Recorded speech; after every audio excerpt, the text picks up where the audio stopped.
से स्टार्ट करना है। ठीक हो गया। प्लीज अपनी केमिस्ट्री की नोटबुक्स निकालिए। जी, मुझे बताइए कि हम केमिस्ट्री में क्या पढ़ रहे थे। लास्ट लेक्चर में जो हमारा केमिस्ट्री का लेक्चर चल रहा है, प्लीज बताइए उसमें क्या पढ़ाया जा रहा है। उसमें ना हम केमिकल बॉन्डिंग पढ़ रहे थे, आई गेस। ठीक है जी, मुझे अगर आप लास्ट लेक्चर की आखिरी लाइन बता दें तो थोड़ा और आसानी हो जाएगी। लास्ट लेक्चर की लास्ट लाइन बता दीजिए, थोड़ी और आसानी हो जाएगी। केमिकल बॉन्डिंग में हमने सबसे पहली बॉन्डिंग स्टार्ट की थी, वो कौन सी थी? That was metallic bonding. ठीक हो गया। मेटालिक बॉन्डिंग में आपको क्या चीज समझाई गई? आपको मेटालिक लैटिस समझाया गया कि जो मेटालिक क्रिस्टल लैटिस है वो कैसा होता है। मेटालिक बॉन्डिंग में मेटालिक लैटिस समझाई गई, जिसको आप क्या कह सकते हैं? Metallic crystal lattice. जी, मेटालिक क्रिस्टल लैटिस भी कह सकते हैं। मेटालिक क्रिस्टल लैटिस भी कह सकते हैं, जिसमें पॉजिटिव आयंस थे in a sea of delocalised electrons. क्या था जी? अगर आपको याद हो तो इस मेटालिक क्रिस्टल लैटिस में there was a lattice of क्या चीज? Lattice of positive ions in a sea of, क्या बोलते हैं उसको हम? फ्री इलेक्ट्रॉन्स, यानी sea of delocalised electrons. Lattice of positive ions in a sea of delocalised electrons. और उनके बीच में क्या था? there were strong electrostatic forces of attractions between the positive ions and a sea of delocalized electrons। ठीक है, और इन strong forces of attractions को हम क्या बोलते थे? इनको हम मेटालिक बॉन्डिंग बोलते थे। ठीक है जी बच्चों, प्लीज बताएंगे लास्ट बात क्या पढ़ी है? तस्वीर भेजी है, क्या किया? अल्लाह अकबर बच्चों, जल्दी से जरा मुझे लास्ट लाइन की एक सेकंड होल्ड कीजिए।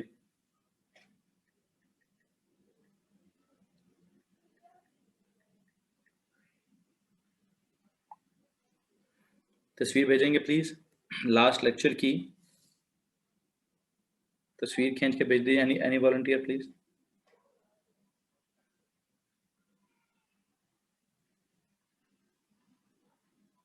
नहीं, इस तरह से तो नहीं समझ आएगा। तस्वीर भेजोगे तभी समझ आएगा भैया कि क्या कुछ लिखवा दिया है और क्या कुछ लिखवाना है। जी, इतना तो मुझे मालूम है कि मैंने आपको ये, यार कोई भी क्लास में ऐसा बंदा नहीं है जो तस्वीर खींच के भेज सके। जी, बड़ी मेहरबानी आ गई। हाँ जी, ठीक है, पहुंच गए बेटा, पहुंच गए। मेटल्स एग्जिस्ट एज अ, ठीक है, एक ड्राइंग पड़ी हुई थी, एक ड्राइंग बनाई हुई थी आपने। Okay, plus plus plus plus plus, ये वाली ड्राइंग बनाई हुई। ठीक है, आ जाइए।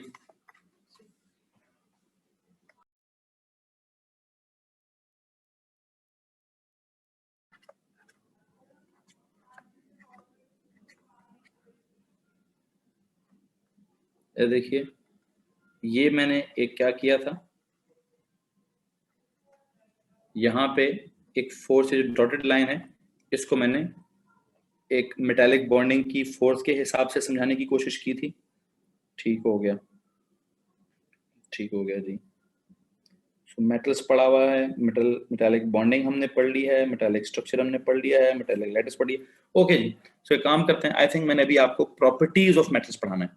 ठीक है, मैंने अभी आपको प्रॉपर्टीज ऑफ, आज के लेक्चर में क्या पढ़ाना है जी? आज के लेक्चर की हेडिंग दीजिए, ये सारा आपने पढ़ा हुआ है। ठीक है, इस स्ट्रक्चर को देखते हुए, इस मेटालिक बॉन्डिंग में मेटालिक लैटिस को या मेटालिक स्ट्रक्चर को देखते हुए, ठीक है, एक सेकेंड, यहाँ पे अगर मैं कहूँ मेटालिक बॉन्डिंग या मेटालिक स्ट्रक्चर, ठीक है। क्या था उसमें? Lattice of positive ions. Lattice मतलब कौन सी लैटिस? एक crystal lattice. It can have a crystal lattice of positive ions in a sea of d localized electrons, okay, वगैरह वगैरह वगैरह, okay, and these dotted lines are, अच्छा एक बात बताऊं आपको, ये जो मेटालिक बॉन्ड है, ये जो मेटालिक बॉन्ड है, ये जो मेटालिक बॉन्ड है, इज इट रिजिड और non rigid? Let me tell you one thing very important, मतलब इसके बाद एक नोट लिखिएगा एंड पे जाकर, metallic bond is non rigid, is non rigid. बताता हूँ कि क्या मतलब है इस बात का। Is non rigid and non directional, and और मैं इस लफ्ज से अपनी बात को आगाज करता हूँ, and non directional, non rigid and non directional. Non rigid का क्या मतलब है और नॉन डायरेक्शनल का क्या मतलब है? इसकी कोई पर्टिकुलर डायरेक्शन नहीं है कि जी सर जी यहां से वहां या वहां से यहां है। देखो ये फ्री इलेक्ट्रॉन है, इस फ्री इलेक्ट्रॉन ने एक ग्लू के तौर पे काम करना है, ठीक है। ये इलेक्ट्रॉन इस पॉजिटिव आयन को भी खींच रहा है, ये इलेक्ट्रॉन इस पॉजिटिव आयन को भी खींच रहा है, ये इलेक्ट्रॉन इस पॉजिटिव आयन को भी खींच रहा है, ये इलेक्ट्रॉन इस पॉजिटिव आयन को भी खींच रहा है, ठीक है, ठीक है, ठीक है। तो जो नेगेटिव, ये जो फ्री इलेक्ट्रॉन्स पड़े हैं, ये जो डीलोकलाइज्ड इलेक्ट्रॉन्स पड़े हैं, डीलोकलाइज्ड मतलब जिनको आप एक तरह से free and mobile, free and mobile हैं, अगर आप इनको फ्री एंड मोबाइल कहते हैं, लाइक ये मूव करने के काबिल हैं, मूव करने के काबिल हैं। देखो अगर मैं कहूँ ये इलेक्ट्रॉन मूव करने के काबिल है, अगर ये थोड़ा सा मूव करके आगे चला गया, 2 मिनट रुको, अगर ये मूव करके थोड़ा सा आगे चला गया तो बॉन्ड की लेंथ थोड़ी छोटी और थोड़ी बड़ी हो सकती है कि नहीं हो सकती? मतलब ये एग्जैक्टली इस जगह पे नहीं है। अगर मैं कहूँ ये वाला थोड़ा सा यहां से आगे चला जाए तो इस प्लस के करीब आ जाए, उस प्लस से दूर चला जाए, तो एक के लिए लेंथ छोटी हो गई, एक के लिए लेंथ बड़ी हो गई, नॉन रिजिड हो गया। क्या हो गया? कि रिजिड नहीं है सर, बॉन्ड थोड़ा सा फ्लेक्सिबल है। ये बॉन्ड थोड़ा सा फ्लेक्सिबल, चूंकि इलेक्ट्रॉन डीलोकलाइज्ड है, इलेक्ट्रॉन फ्री एंड मोबाइल है, इलेक्ट्रॉन थोड़ा सा आगे पीछे मूव कर सकता है। अगर वो कहीं आगे पीछे मूव कर गया तो एक तरफ से बॉन्ड छोटा हो जाएगा, एक तरफ से बॉन्ड लंबा हो जाएगा, कोई फर्क नहीं पड़ता इस बात से। और इसकी कोई प्रॉपर कोई डायरेक्शन भी नहीं है कि सर नहीं नहीं इसका तो बड़ा रिजिड किस्म का बॉन्ड होगा, बड़ा डायरेक्शनल होगा। नो, ऐसी कोई बात नहीं है। एक फैक्ट है, एक फैक्ट लिखना है आपने आज के लेक्चर को, इसको सर प्लीज अगेन, ओके मैं बता रहा हूँ, आज के लेक्चर की पहली लाइन, बजाय इसके कि मैं प्रॉपर्टीज अभी पढ़ाऊं, आपने जो भी ड्राइंग बनाई है उस ड्राइंग के साथ एक कल के लेक्चर में आखिरी बात ये लिख दीजिए, metallic bond is non rigid and non directional, non rigid and non directional. इस जुमले से मैंने कुछ प्रॉपर्टीज बिल्ड करनी है। नॉन रिजिड, देखो रिजिड चीज क्या होती है? रिजिड क्या होता है? सख्त किस्म की चीज, लाइक सख्त, चलो सख्त नहीं, लाइक जो फ्लेक्सिबल नहीं होती, जो जिसके ना, जिसको मैं कहता हूँ यार के अगर एक चीज कन्फर्म इधर पड़ी रहे, दूसरी चीज कन्फर्म इधर पड़ी रहे, इनकी लेंथ छोटी बड़ी ना हो, मैं कहूंगा जी स्टिक बड़ी रिजिड है। रिजिड का उल्टा लफ्ज क्या होता है? समथिंग लाइक इलास्टिक, जो खिंच सकता है। मैं इस वक्त बॉन्ड को रिजिड कह रहा हूं। ये जो मेटालिक बॉन्ड है इन पॉजिटिव आयंस और इन नेगेटिव इलेक्ट्रॉन्स के दरम्यान में, इलेक्ट्रॉन्स का मसला यह है, इलेक्ट्रॉन्स डीलोकलाइज्ड हैं, मतलब फ्री भी हैं और मोबाइल भी हैं, मूव भी कर सकते हैं, आजाद हैं।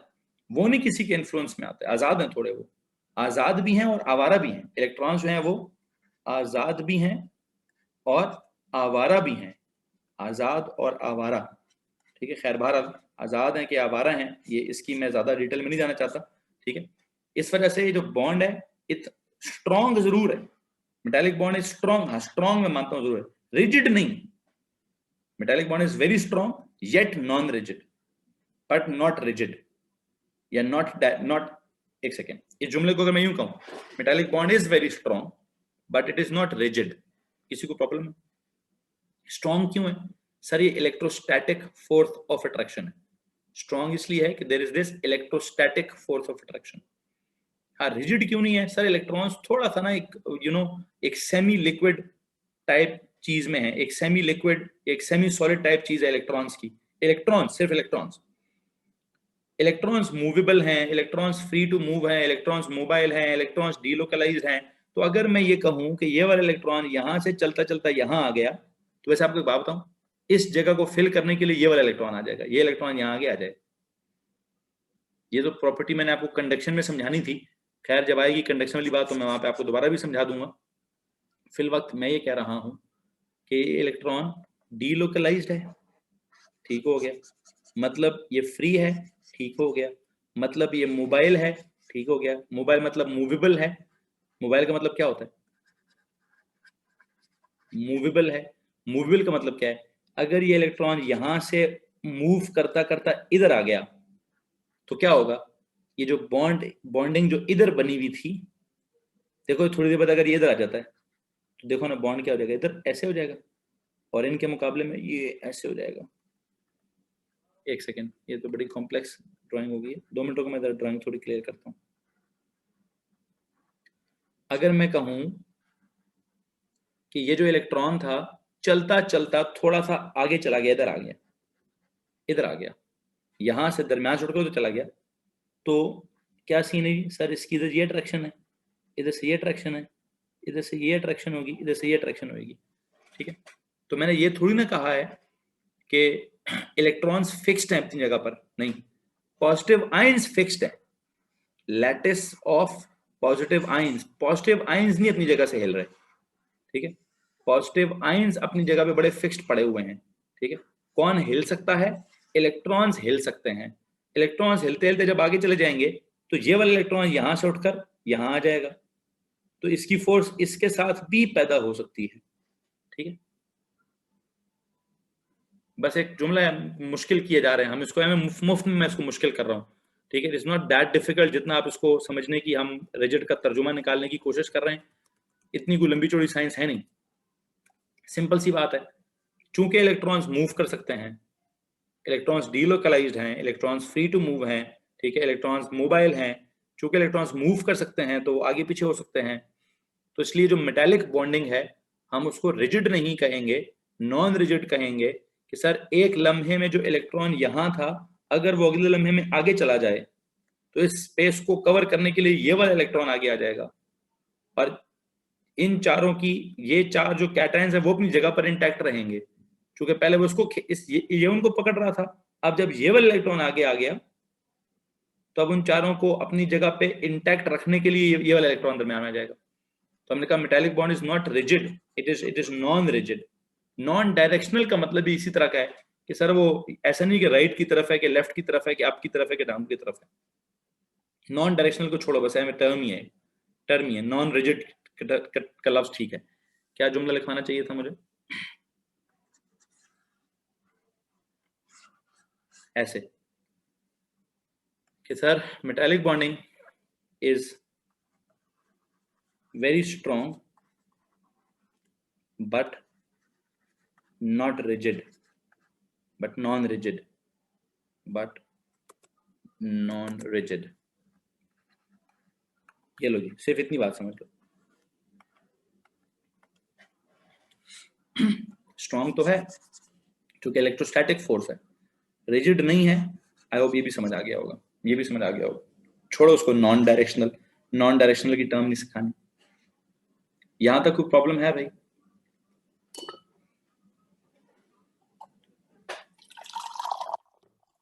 यहां तक किसी को कोई प्रॉब्लम है?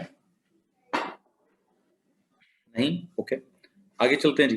जो असल में मैंने हेडिंग आज बिल्ड करनी थी, जो असल में मैंने जो टॉपिक बिल्ड करना है वो क्या है, वो है जनाब properties of metals.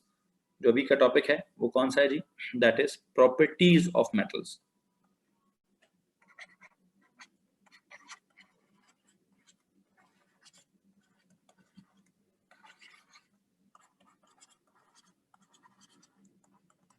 Ji,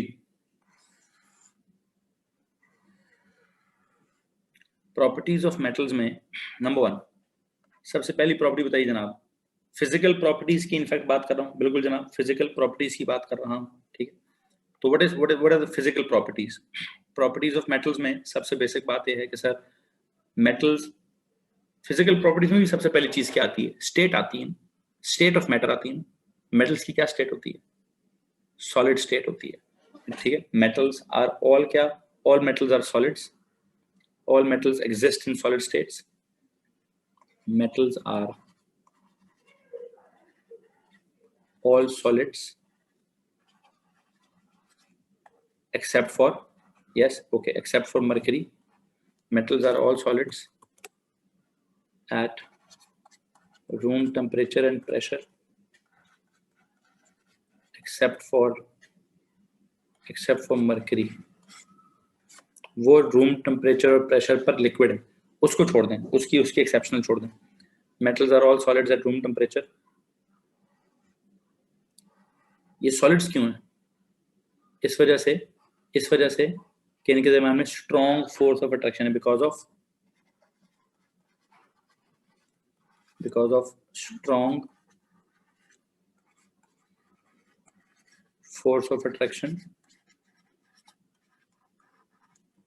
because of strong force of attraction between its particles, that is कौन सी है, because of strong force of attraction between its particles, that is metallic bond. Low ji, metals are all solids because of strong force of attraction between its particles, that is metallic bonding. ठीक है, यहां तक किसी को परेशानी है? अच्छा, अब अगर आप मुझसे ये पूछेंगे कि सर जी इसमें ग्रुप 1 वालों का क्या सीन है, ग्रुप 2 वालों का क्या सीन है, तो yes, let me tell you कि जो ग्रुप 1 वाले हैं उनका मेल्टिंग पॉइंट लो होता है, और जो ग्रुप 2 वाले हैं उनका मेल्टिंग पॉइंट थोड़ा हाई होता है। ग्रुप 3 वालों का उनसे भी ज्यादा हाई होता है, ठीक है। इनफैक्ट ट्रांजिशन वालों का आपने सुना होगा कि टिपिकली हार्ड मेटल्स हैं, उनकी जो है ना, उनकी मेल्टिंग पॉइंट बहुत ज्यादा होती है, हाई मेल्टिंग पॉइंट होता है, ठीक है। खैर, मैंने आरटीपी क्या होता है, room temperature and pressure. RTP होता है बेटा room temperature and pressure.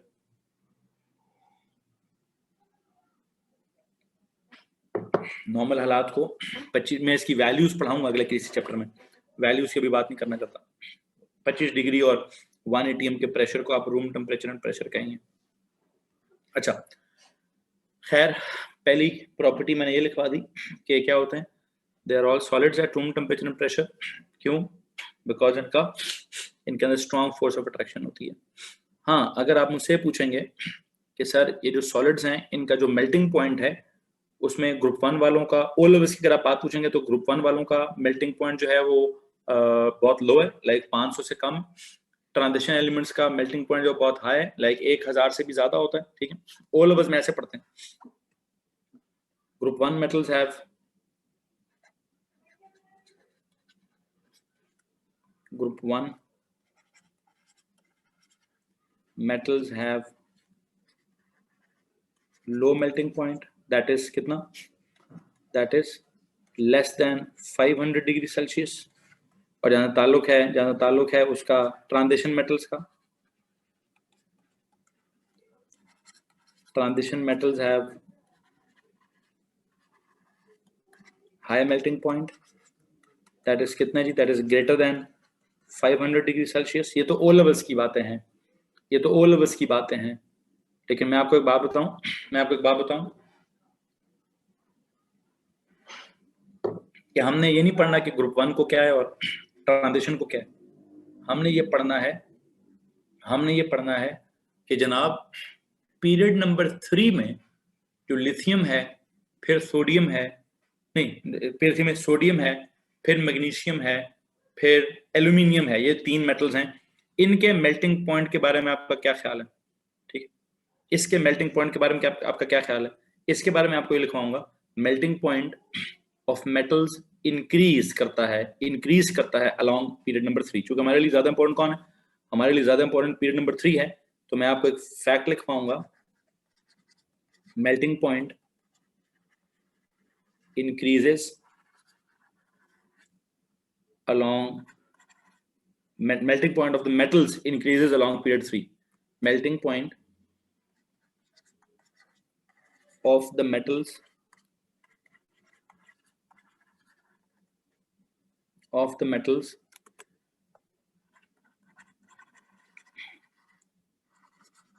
Increase along the period 3, along period number 3। लो जी, ये हमारे लिए बड़ी इंपॉर्टेंट बात है। कौन कौन? सबसे पहले सोडियम है, फिर आता है मैग्नीशियम, फिर आता है एल्यूमिनियम। सोडियम से ज्यादा मैग्नीशियम का है, मैग्नीशियम से ज्यादा एल्यूमिनियम का है। नहीं, पहली प्रॉपर्टी है, पहली प्रॉपर्टी ही है। सोडियम से ज्यादा मैग्नीशियम का है, मैग्नीशियम से ज्यादा एल्यूमिनियम का है। अब उसको हमने क्या करना है? Explain why. कहता है जी एक्सप्लेन वाई। ओके जी, इसकी एक्सप्लेनेशन क्या बिल्ड करें? देखें, जब आप सोडियम का स्ट्रक्चर देखेंगे तो उसमें सोडियम 1+ के आयंस होंगे। मैग्नीशियम का स्ट्रक्चर देखेंगे, सोडियम में क्या किया होगा? सोडियम की टेंडेंसी है टू लूज 1 इलेक्ट्रॉन, मैग्नीशियम की टेंडेंसी है टू लूज 2 इलेक्ट्रॉन्स, एल्यूमिनियम की टेंडेंसी है टू लूज 3 इलेक्ट्रॉन्स। ठीक है, इसके पीछे इफ सोडियम क्या करता है? अगर sodium it will,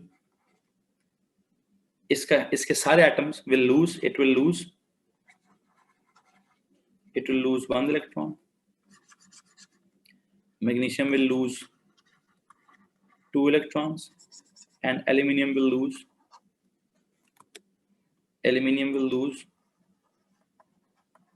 3 electrons per atom।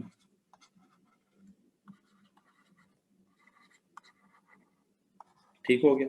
अच्छा, पहली बात कि sodium will lose 1 electron per atom, magnesium will lose 2 electrons per atom, aluminium will lose 3 electrons per atom। तो पहली चीज तो ये हो गई कि जो electrons in the sea of sodium will be less than the electrons in the sea of magnesium। ठीक है, जो नहीं इलेक्ट्रॉन सी थ्योरी, क्या there is a sea of free electrons, there is a sea of free electrons या delocalised electrons. Aluminium में delocalised electrons की तादाद, number of पेल, तो इसका मतलब सबसे पहला रीजन क्या है? रीजन नंबर वन क्या है? Delocalised, number of delocalised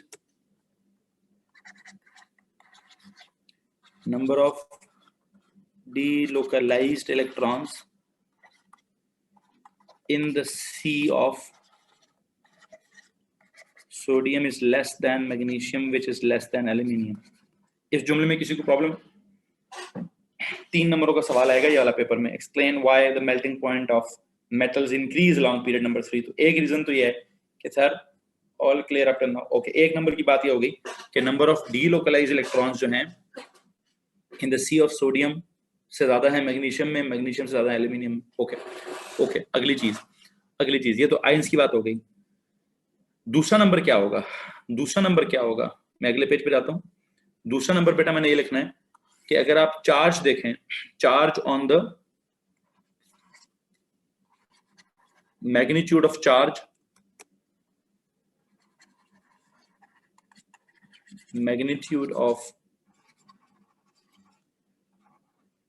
on the magnitude of charge on the ions in the lattice। क्या लिखेंगे? magnitude of charge on the ions in the lattice of sodium, ठीक है, is lesser than magnesium, is lesser than aluminium। चूंकि इसके ऊपर आएगा 1 positive का charge, इसके ऊपर आएगा 2 पॉजिटिव का चार्ज, इसके ऊपर आएगा 3 पॉजिटिव का चार्ज। जी जल्दी से पिछला पेज फॉलो कीजिए।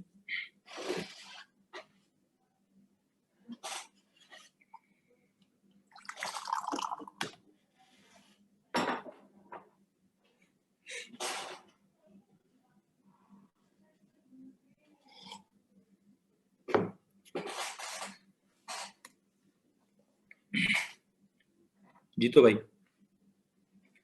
magnitude of charge on the ions in the lattice of sodium is less than magnesium is less than aluminium। दूसरा नंबर आ गया, ठीक है। तीसरे नंबर की बात करता हूं। मुझे आप एक तीसरा नंबर बताइए, ये बड़ा इंपॉर्टेंट है। पहले 2 नंबर तो आराम से समझ आ जाते हैं कि सर एल्यूमिनियम में फ्री इलेक्ट्रॉन ज्यादा है, एल्यूमिनियम पे चार्ज ज्यादा है, ठीक है। एक और बात भी है, मुझे जरा आप रेडियस बताएंगे, cationic radius of the cations. Radius of the ions, ठीक है, cationic radius of sodium 1 positive, magnesium 2 positive and aluminium 3 positive. क्या है जी? वो डिक्रीज करता है ना, डिक्रीज करता है। सोडियम का रेडियस बड़ा है, मैग्नीशियम, ओके। अब आप मुझे एक बात बताइए, मैं आपको एक बात बताऊं, इन दोनों बातों को अगर मैं मिला दूं, एक टर्म है चार्ज डेंसिटी। क्या एक टर्म होती है, जरा साइड पे जाइए, साइड पे जाके एक साइड नोट के तौर पर, साइड नोट पर एक चार्ज डेंसिटी का लफ्ज लिखिए। पहले एक लफ्ज है charge density. You know what is mean by charge density? It is charge over size. Charge के लिए सिंबल दीजिए क्यू का, साइज के लिए सिंबल दीजिए आर का। अब आप मुझे एक बात बताएं, चार्ज डेंसिटी में अगर आप क्यू ओवर आर की बात करते हैं तो जिसका चार्ज ज्यादा होगा उसकी चार्ज डेंसिटी सबसे ज्यादा होगी, ठीक है, दैट इज एल्यूमिनियम। मतलब चार्ज डेंसिटी ज्यादा होने के लिए क्या ज्यादा चाहिए? क्या ज्यादा चाहिए भाई? सर चार्ज ज्यादा चाहिए तो चार्ज डेंसिटी ज्यादा होगी। रेडियस क्या चाहिए?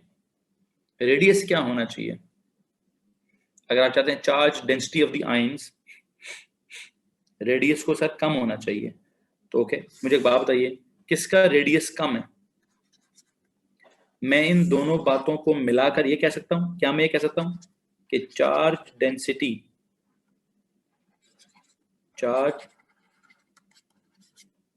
Density of sodium 1 positive, magnesium 2 positive, किसकी चार्ज डेंसिटी सबसे ज्यादा है? किसकी चार्ज डेंसिटी सबसे ज्यादा है? देखो बेटा, चार्ज डेंसिटी का लफ्ज समझाने के लिए मैंने कहा चार्ज ओवर साइज। चार्ज ज्यादा होना चाहिए, साइज छोटा होना चाहिए। अगर आप Q ओवर R की ओवरऑल वैल्यू ज्यादा चाहते हैं, अगर आप इसकी ओवरऑल वैल्यू ज्यादा चाहते हैं तो आपको चार्ज बड़ा चाहिए होगा और आपको साइज छोटा चाहिए होगा, ठीक है। चार्ज बड़ा है एल्यूमिनियम का, साइज छोटा है एल्यूमिनियम का, तो चार्ज डेंसिटी ऑफ सोडियम से ज्यादा है मैग्नीशियम, मैग्नीशियम से ज्यादा है एल्यूमिनियम। तो एल्यूमिनियम की चार्ज डेंसिटी बहुत ज्यादा है, बहुत ज्यादा डेंस किस्म का चार्ज है, बहुत डेंस चार्ज है। अब आप मुझे एक बात बताइए, अब आप मुझे एक बात बताइए कि एल्यूमिनियम में इलेक्ट्रॉन्स भी बहुत ज्यादा, एल्यूमिनियम में जो आयंस हैं उनकी चार्ज डेंसिटी भी क्या है? बहुत ज्यादा, बहुत डेंसली चार्ज है। जितनी ज्यादा, एक होता है मैस की density, mass per unit volume की बात नहीं कर रहा, चार्ज की डेंसिटी का मतलब है charge over volume, charge over size, charge over, you know, getting my point? बच्चों में मैस डेंसिटी की बात नहीं कर रहा, मैस डेंसिटी होता है मैस ओवर वॉल्यूम, मैं बात कर रहा हूं चार्ज डेंसिटी की, charge over volume. Charge density क्या होता है? Charge over volume. Charge is charge, size volume is size, ठीक है। चार्ज को रिप्रेजेंट करने के लिए Q का सिंबल होता है, साइज को रिप्रेजेंट करने के लिए R का सिंबल होता है, ठीक है। So you know, charge over volume, charge over size या Q over R। Q over R का अगर आप जवाब बहुत ज्यादा चाहते हैं तो आपको Q बहुत ज्यादा चाहिए और R आपको बहुत कम चाहिए, जो कि एल्यूमिनियम के केस में है। अब देखिए, अब मैं जाता हूं पिछले पेज पे। अगर मैं कहूं ये वाले जो चार्जेस हैं इनकी डेंसिटी बहुत ज्यादा है, बहुत डेंसली चार्ज है, नंबर वन। और ये जो इलेक्ट्रॉन्स इनकी तादाद बहुत ज्यादा है। मेटालिक बॉन्डिंग में क्या चीज मैटर करती है? पॉजिटिव आयंस और क्या? डीलोकलाइज इलेक्ट्रॉन्स मैटर करते हैं। अब इलेक्ट्रॉन्स बहुत ज्यादा हैं और आयंस की डेंसिटी बहुत ज्यादा है, इलेक्ट्रॉन्स की तादाद बहुत ज्यादा और आयंस की डेंसिटी बहुत ज्यादा, तो बॉन्डिंग क्या होगी? बॉन्डिंग क्या होगी? वो बहुत स्ट्रांग होगी। तो I hope you know strength of metallic bonding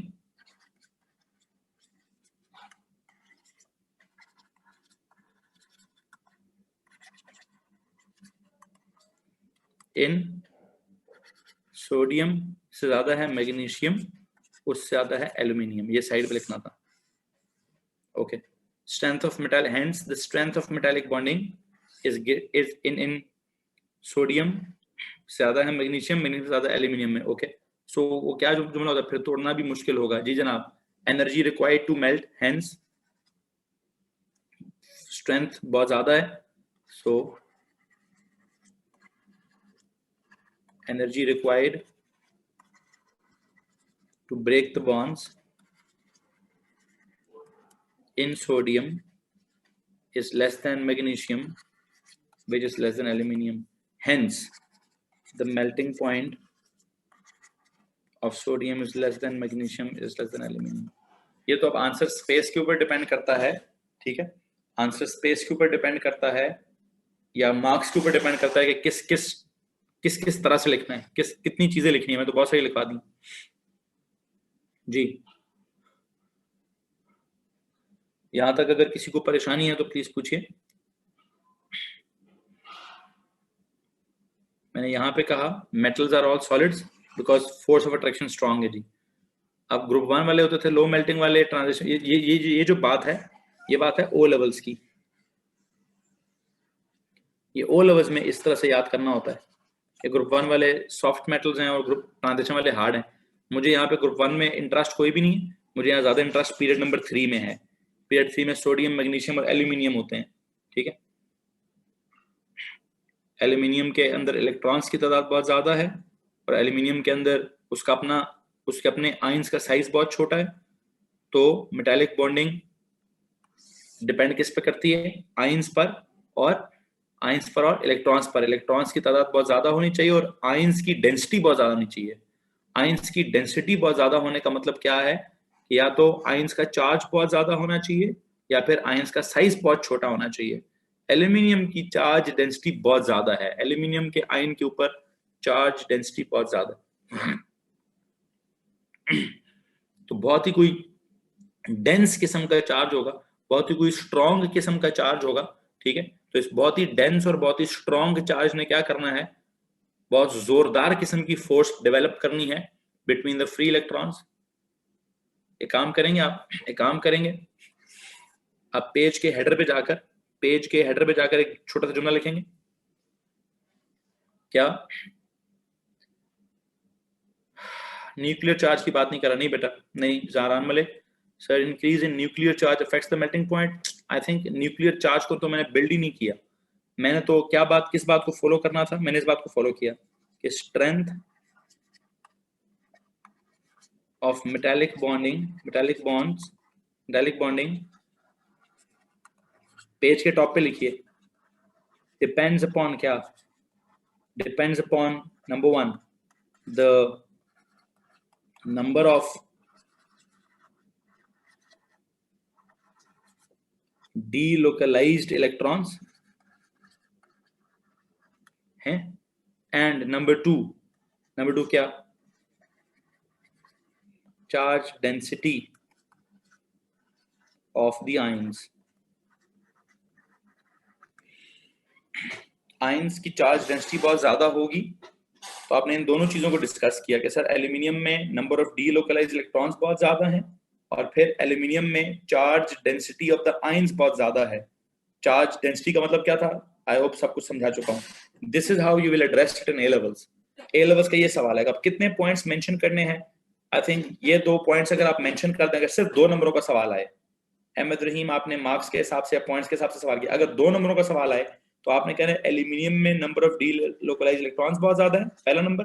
aluminium की चार्ज डेंसिटी बहुत ज्यादा है, दूसरा नंबर। बात खत्म। मैं तो देखो बेटा, नॉर्मल जो मैं आपकी कॉपी में नोट्स बनाने हैं वो तो फिर मैंने पूरी कहानी बनानी है कि जी उसके इलेक्ट्रॉन ज्यादा हैं, उसकी वैलेंस इलेक्ट्रॉन ज्यादा है, उसकी वैलेंसी ज्यादा है, उसमें मतलब नंबर ऑफ इलेक्ट्रॉन्स लॉस्ट ज्यादा है, नंबर ऑफ डीलोकलाइज्ड इलेक्ट्रॉन ज्यादा हैं, फिर चार्ज उसके ऊपर ज्यादा है, फिर साइज उसका छोटा है, तो चार्ज डेंसिटी एल्यूमिनियम की ज्यादा है। ये तो अलीफ अलीफ करके सिखाना होता है। पेपर में कैसे लिखेंगे वो तो इंशाल्लाह आप डोंट वरी, आप माहिर हो जाएंगे, उसकी महारत आपकी डेवलप हो जाएगी, डोंट वरी अबाउट दैट, ठीक है। फिलहाल चीजों को समझने पे ध्यान दिया करें, पेपर में क्या लिखना है पेपर जब आएगा तो समझाऊंगा, ठीक है। ओके, आगे जाऊं बेटा। यहां से आके जाया जाए, ठीक है। ओके जी, सो हमने क्या कहा, हमने कहा जी कि ये क्या होता है, एक सेकेंड रुकिए,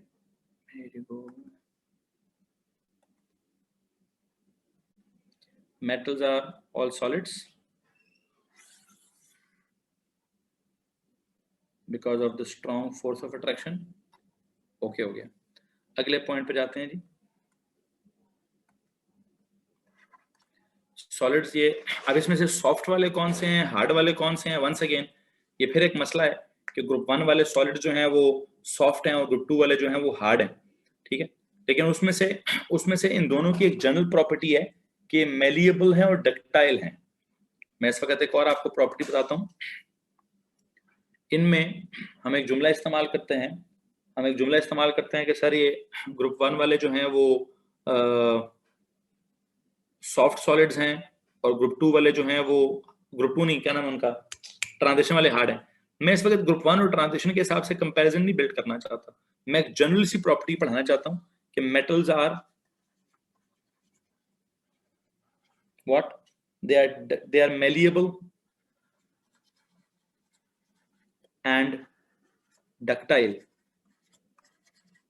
ओके, इसका ओ लेवल्स में क्या मतलब होता था, they can be converted into sheets, they can be hammered into sheets and converted into wires. एक मतलब आप इसका ओ लेवल्स में लिखते थे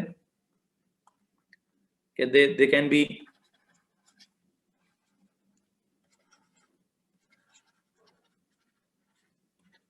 hammered into sheets and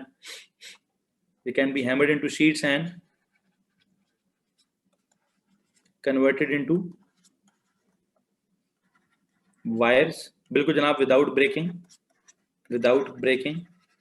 ये तो इसकी ओ लेवल्स की ट्रांसलेशन है। ए लेवल्स की ट्रांसलेशन क्या है, this is O levels translation. Malleable और जो डक्टाइल है, इसका बेटा जी जो ओ लेवल्स का ट्रांसलेशन है वो क्या है कि सर ये डिफॉर्म होते हैं ऑन दी, डक्टाइल मतलब डिफॉर्म होते हैं on the application of force, ठीक है, विदाउट ब्रेकिंग, ठीक है।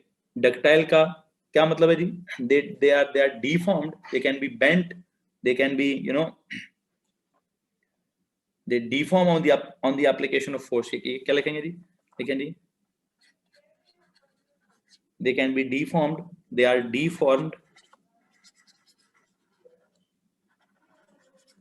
मतलब डी शेप्ड, मतलब डेंटेड। डक्टाइल डी से लगाए, डीफॉर्म डी से है, डी शेप डी से है, डेंटेड, ठीक है, they can be deformed, de shaped, dented on the application of force, on the application of force. ये इसका ए लेवल्स में ट्रांसलेशन है, ठीक है। And it is due to what, and it is due to the slip phenomena, and it is due to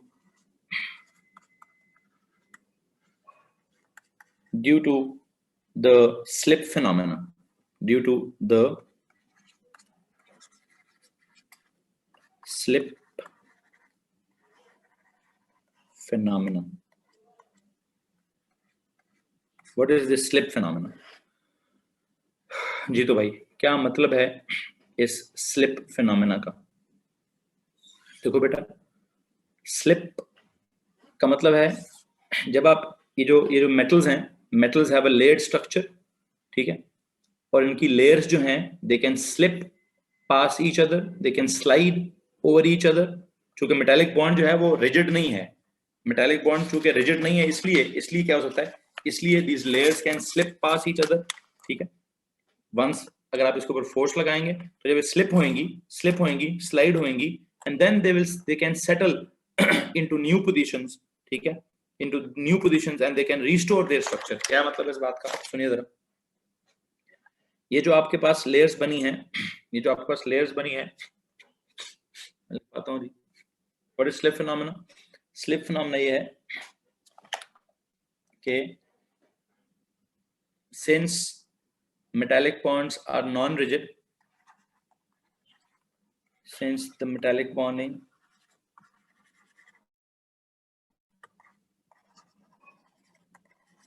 is non-rigid, so what? The layers, since the metallic bonding is non-rigid, ठीक है पहली बात, and बाकी ठीक है, so the layers can what? So the layers can slide over each other. Layers can, मैं slip का मतलब समझा रहा हूँ, slide और slip over each other on the application of force.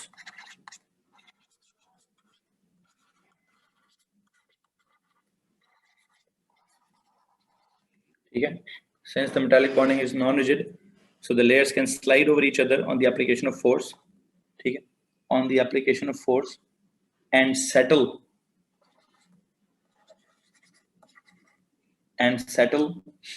in new positions. Layers can slide over each other on the application of force and settle in new position. 2 minute सब्र करेंगे हैदर। हाँ, graphite वाली बात ही है, वो exact वो नहीं है लेकिन डिफरेंट है। Since the metallic bonding is non-rigid, so the layers can slip or slide over each other on the application of force and settle into new position,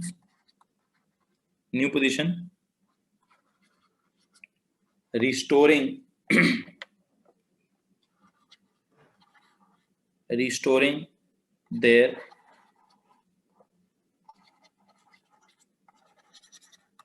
crystalline structure, restoring their solid structure. Crystalline मतलब solid structure, without any fracture, without any fracture.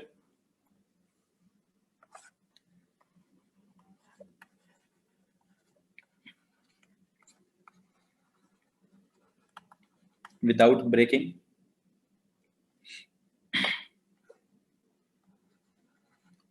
Due to the क्या चीज, due to the presence of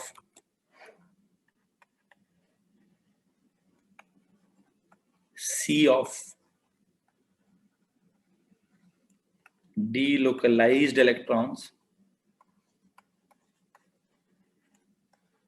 which act as a glue. ठीक है, UHU, खैर जो भी है जी, ये लीजिए क्या लिखा जी हमने, मेटल्स सॉलिड होते हैं उसकी तो सारी कहानी समझा दी। मेटल्स मेलिएबल होते हैं और डक्टाइल होते हैं। मेलिएबल और डक्टाइल का मतलब है सर या तो उनसे शीटें बना सकते हैं, उनको हम दे can be hammered into sheets, they can be moulded into wires, ठीक है, खैर विदाउट ब्रेकिंग ऐसा होता है। लेकिन ये तो यू नो ओ लेवल्स की बात है। ए लेवल्स का मतलब है sir metals can be deformed, D-shaped, they can be dented on the application of force without breaking. जैसे जब गाड़ी का एक्सीडेंट होता है, देखो 2 चीजें होती हैं। जब गाड़ी का एक्सीडेंट होता है तो क्या होता है सर, जब गाड़ी का एक्सीडेंट होता है तो शीशा जो है वो किरची कर वो टूट जाता है, वो छोटे छोटे पीसेस में कन्वर्ट हो जाता है। ठीक है, शीशे पे जब क्रैक पड़ता है, फ्रैक्चर आता है, टूटता है, ब्रेक करता है, क्रश हो जाता है, पाउडर हो जाता है, तो क्या कहते हैं उसको हम किरची हो जाता है, उसको कहते हैं ब्रिटल। किरची हो जाने को क्या कहते हैं, ब्रिटल कहते हैं। On the application of force, किसी सब्सटेंस का फ्रैक्चर कर जाना, ब्रेक कर जाना, क्रश या पाउडर इनटू पीसेस कर जाना। एक काम करो, पेज के हेडर पे जाके एक और जुमला लिखो, डक्टाइल का एंटोनिम क्या होता है। ठीक है, आता हूं बेटा, डक्टाइल का एंटोनिम, ठीक है जी, antonym of ductile is brittle. Brittle glass जैसे नहीं ब्रिटल होता, हाँ जी, डक्टाइल का जो एंटोनिम है, antonym of ductile is brittle. शीशा तो टूट जाता है लेकिन गाड़ी के बम्पर पर, उसके बोनट पर, उसके फ्रेम पर, उसके दरवाजों पर, या उसकी जो भी लोहे का पार्ट है, जो भी उसका मेटालिक पार्ट है, उस पर क्या पड़ता है, क्या वो टूट जाता है? क्या इंजन भी किरची हो जाता है? हाँ, एक बच्चे ने एक बड़े मजे की एग्जांपल दी है कि सर दिल डक्टाइल होता है या ब्रिटल होता है। जी पुत्र जी, ये तो अगर आप शायरी की जुबान में कहेंगे तो शायराना बात यह होगी कि दिल किरची हो जाता है, हैं, दिल टोटे हो गया। खैर दिल उस हिसाब से फिर ब्रिटल होगा, लेकिन अगर आप बायोलॉजी के हिसाब से पढ़ेंगे तो जी जनाब दिल जो है वो डक्टाइल है, खिंच जाता है फिर वापस आ जाता है, पंप होता है फिर आता है फिर होता है फिर आता है। ठीक है, तो अब आप मुझसे शायरी ना पढ़वाइए, ठीक है, मैं आपका फिजिक्स केमिस्ट्री का उस्ताद हूँ, फिजिक्स केमिस्ट्री ही पढ़वाने दीजिए। ठीक है, कहता है सर जी दिल क्या होता है, तो ऐसी ऐसी की तैसी इस नालायक आदमी की। खैर मैं जी दिल टोटे टोटे, जी बिल्कुल वही वही वही, इधर ध्यान दो, इधर ध्यान दो, निकम्मे हो निकम्मे हो, अपनी मर्जी की देखो ना, वो सारी बातें याद आ जाती तुम लोगों को। ठीक है, ओके ओके ओके, हम सबको पता है। ठीक है, मैं भी मेरी अपनी शायरी को कंट्रोल रखने दीजिए। इधर इधर ध्यान दें, इधर ध्यान दें, डक्टाइल की बात कर रहा था और ब्रिटल की बात कर रहा था। किरची किरची हो जाना, लाइक यू नो छोटे छोटे पीसेस में टूट जाना, दिस इज ब्रिटल। और ना टूटना बल्कि जस्ट डिफॉर्म होना, डेंट पड़ना, ठीक है, डी शेप होना और दोबारा से अपनी शेप को बिल्ड कर लेना, उसको हम क्या कहते हैं, उसको हम कहते हैं जी डक्टाइल। जैसे मेटल होता है, मेटल किरची किरची नहीं होता, मेटल पाउडर में कन्वर्ट नहीं होता, मेटल क्रश नहीं होता, मतलब क्रश इनटू पीसेस नहीं होता। ठीक है, सो मेटल क्या करता है, मेटल डिफॉर्म होता है, डी शेप होता है, शीट में कन्वर्ट हो जाता है, वायर में कन्वर्ट हो जाता है, यू नो क्यों क्यों, वजह क्या है? वजह यह है कि सर मेटल में ना, मेटल में मेटल का जो स्ट्रक्चर है, metal has a layered structure. एक जुमला यहां पे लिखना चाहिए था, metals have a layered structure, layers होती हैं उसके अंदर, metals have a layered structure, and since the metallic bonding is non-rigid, so मतलब इतनी सख्त किस्म की नहीं है वो मेटालिक बॉन्डिंग, सो क्या होता है, layers can slide over each other. जब आप इस पे देखें, जरा सुने मेरी बात, अगर आपने क्या किया, अगर आपने इस लेयर पर फोर्स लगा दी, सुनो, अगर आपने इस लेयर पर फोर्स लगा दी तो व्हाट विल हैपन, होगा कुछ ऐसे कि सर जी ये वाला एटम जो है ना, यहां से स्लाइड करता करता किधर चला जाएगा, यहाँ आगे चला जाएगा, आगे जी आगे आ गया। अच्छा, जब ये लेयर आगे चली गई, जब ये लेयर आगे चली गई तो मुझे एक बात बताइए, यहाँ से आपने फोर्स लगाई थी, यहाँ से आपने लेयर्स के ऊपर फोर्स लगाई थी, ठीक है, लेयर जब आगे चली गई तो यहाँ आगे भी तो इलेक्ट्रॉन्स मौजूद है ना, क्या हुआ, settles in a new position restoring their crystalline structure. यहाँ से बॉन्ड्स टूट गए तो यहाँ बन जाएंगे, यहाँ से टूट गए तो यहाँ बन जाएंगे। ठीक है, लेयर्स जो हैं स्लिप कर जाती हैं, ठीक है, स्लिप करने के बाद ये सेटल करती हैं in new position restoring their crystalline structure without क्या, विदाउट फ्रैक्चर, ठीक है, without breaking, due to the presence of the sea of delocalised electrons which act as a glue. वो ग्लू के तौर पे काम कर रही हैं, लाइक फ्री इलेक्ट्रॉन्स हैं, वो उन्होंने उसको जोड़ रखना है, वो इलेक्ट्रॉन्स जो है वो डीलोकलाइज्ड हैं, वो मोबाइल हैं, इलेक्ट्रॉन्स भी साथ साथ थोड़ा आगे चले जाएंगे, इलेक्ट्रॉन्स भी साथ साथ थोड़ा आगे चले जाएंगे। ठीक है जी, कैन वी से मेटल्स आर समवट फ्लेक्सिबल, नहीं, फ्लेक्सिबल एक और लफ्ज होता है, ठीक है, फ्लेक्सिबल का तर्जुमा कुछ और है भाई।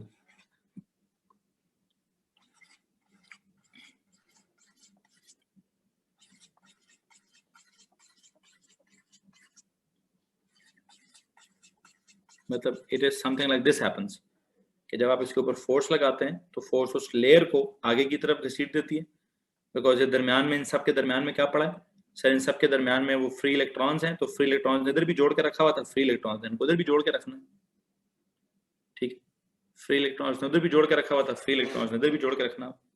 तो लेयर्स में से एक लेयर थोड़ी आगे चलेगी, कोई उसको प्रॉब्लम नहीं है, कोई प्रॉब्लम नहीं है उसको। क्यों प्रॉब्लम नहीं है, क्यों प्रॉब्लम नहीं है, क्योंकि लेयर्स के दरमियान में क्या है, लेयर्स के दरमियान में सर जी वो इलेक्ट्रॉन्स हैं, वो इलेक्ट्रॉन्स क्या कर रहे हैं सर, वो ग्लू की तरह काम कर रहे हैं। अच्छा, तो फिर ग्लू की तरह काम करे तो क्या हुआ सर, लेयर थोड़ा आगे चलेगी, बस कोई मसला है जी, लेयर के थोड़ा आगे जाने में किसी को मसला है? एनीवन? हाँ, electrons are basically self adjusting, वो इलेक्ट्रॉन्स खुद ही इस मेटालिक बॉन्डिंग को एडजस्ट करें, क्योंकि मेटालिक बॉन्डिंग रिजिड नहीं है ना, थोड़ा आगे चले जाएगी, आगे जाके बॉन्ड पैदा हो जाएगा, इधर से बॉन्ड खत्म हुआ, आगे बॉन्ड पैदा हो जाएगा, इलेक्ट्रॉन्स इधर से धक्का मिला, आगे चले जाएंगे। सर ये लास्ट वर्ड क्या लिखा है? ग्लू लिखा है भाई, glue, GLUE, glue. Samad bond, UHU, UHU, you know. Okay जी, ओके जी। सो फेविकॉल, जी भाई फेविकॉल, बिल्कुल ऐसा ही है। Okay, who is this? Hamza Saleem. ठीक है बेटा, मैं चेक करूंगा। आई विल आस्क यूसुफ के मुझे रिकॉर्डिंग भेज दे, फिर मैं देखता हूँ। चलो जी, एक काम करते हैं, आज के लेक्चर को इधर ही वाइंड अप करते हैं। आज के लेक्चर को इधर ही वाइंड अप करते हैं। बल्कि एक मुझे अगर आप और प्रॉपर्टी लिखवाने दें तो बड़ी बात ही खत्म हो जाएगी, बात ही खत्म हो जाएगी यार। एक और प्रॉपर्टी लिखवाने दें, 2 सेकंड का बस इंतजार है। एक और प्रॉपर्टी लिखवाने दें। कौन सी वाली? मेटल्स आर क्या भाई? गुड कंडक्टर्स ऑफ क्या?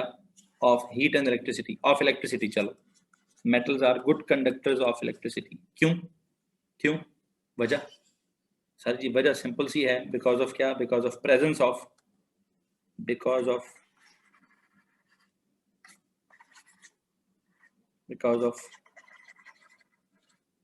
presence of delocalized electrons which can move, which will move from, which will move away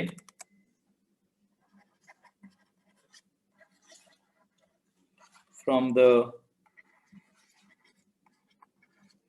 negative terminal of the battery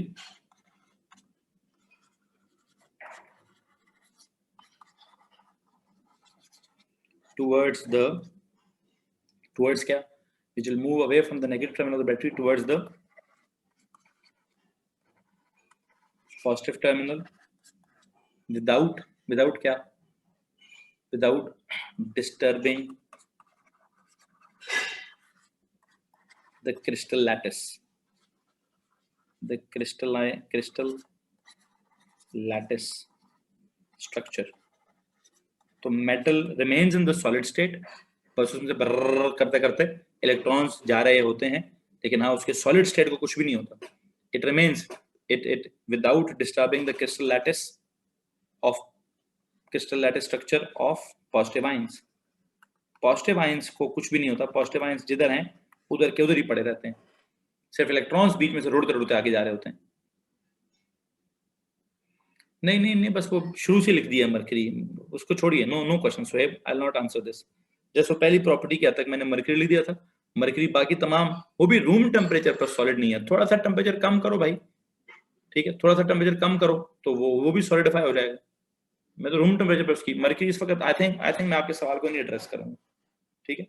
mercury भी कंडक्टर है, मरकरी में भी फ्री इलेक्ट्रॉन्स होते हैं, वो भी गुड कंडक्टर है, ठीक है। उसकी भी अगर सॉलिड स्टेट की बात करेंगे तो उसमें भी लेयर्स होती हैं। खैर, यहां तक किसी को परेशानी है भाई? यहां तक किसी को परेशानी है? नो? चलो फिर एक काम करते हैं, आज का केमिस्ट्री का लेक्चर एंड करते हैं भाई। आज का केमिस्ट्री का लेक्चर एंड करते हैं। मैंने अभी A2 की क्लास स्टार्ट करनी है। जो आप में से बायो वाले हैं, बायो वाले जो हैं बेटा अपनी बायो की क्लास में जा सकते हैं, ठीक है। कल तक के लिए इजाजत देंगे। थैंक यू वेरी मच, ठीक है। दाढ़ी बहुत चंगी है, चलो बड़ी मेहरबानी जनाब, बड़ी मेहरबानी, ठीक है। पहले जो आपने किया है वो अच्छा नहीं है, लेकिन चलो गुजारा हो गया, ठीक है। टेक केयर भाई, सी यू टुमारो इंशाल्लाह। तब तक के लिए इजाजत दीजिए। अल्लाह हाफिज, bye bye, good night, see you.